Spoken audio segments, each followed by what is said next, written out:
fighting this way and just using these and biting somebody's face.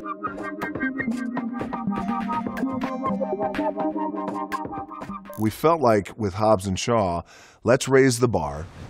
Let's make sure that it had the elements, big action set pieces, insane action, gravity-defying action sometimes. Because in every Fast and Furious movie, whether it's a Fast and Furious movie or a spin-off like Hobbs and Shaw, you have to defy gravity every once in a while. I think that's very important. And we do that in spades.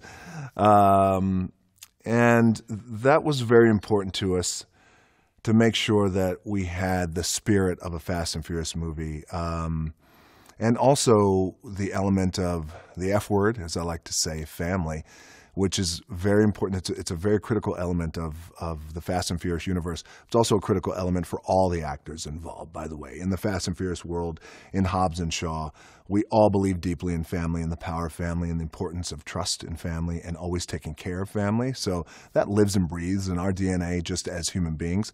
So on one end, we wanted to make sure that Hobbs and Shaw had that DNA. But on the other side, the B side, we wanted to make sure that we had our own identity and we had our own voice and we did feel different, we did feel fresh, and we did feel cool, and we did feel badass. We felt like we were telling a cool story that people can go on a ride with us, even if they've never seen a Fast and Furious movie. That was important. And for the Fast and Furious fans, when they do come watch Hobbs and Shaw, they know these are characters they love.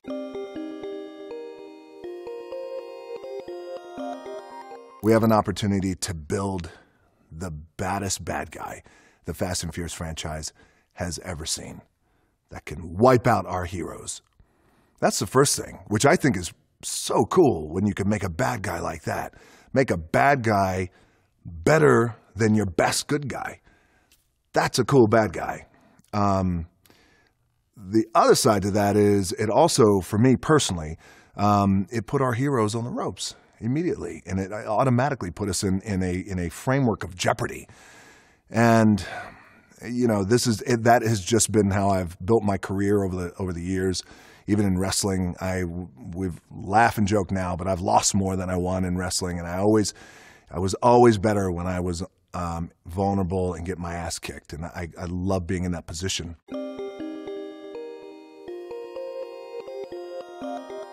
Hobbs has always been a personal character for me because so much of Hobbs and his DNA comes and derives from just me, who I am as a human being and just as a man.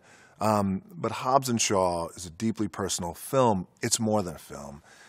It means so much more, and the reason for that is we were able to showcase one of my cultures on the big screen. And I was able to do that in the past with a movie I did, Moana, and it was our way of really showcasing our Polynesian culture. We were very proud of that. I was very proud of that movie and the story we told. But in this case, in terms of live action, this was an opportunity that comes around once in a lifetime, if you're lucky. I'm half black and half Samoan. I'm very proud of who I am and what I am and the cultures that I come from. And having this opportunity to showcase one of my cultures, my Samoan culture, to the big screen, to the world in a global event movie was very special to me. It was very special to my family, very special to Polynesians all around the world, and certainly Samoans, because it never been showcased before, never been magnified before.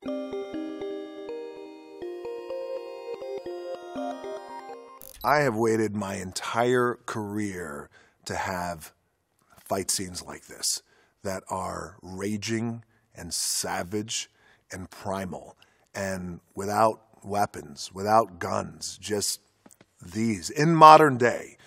And I tell you, in a weird, it's a very weird way, but I found such joy in these action sequences and fighting this way and just using these and biting somebody's face and trying to break their neck and just using whatever you could.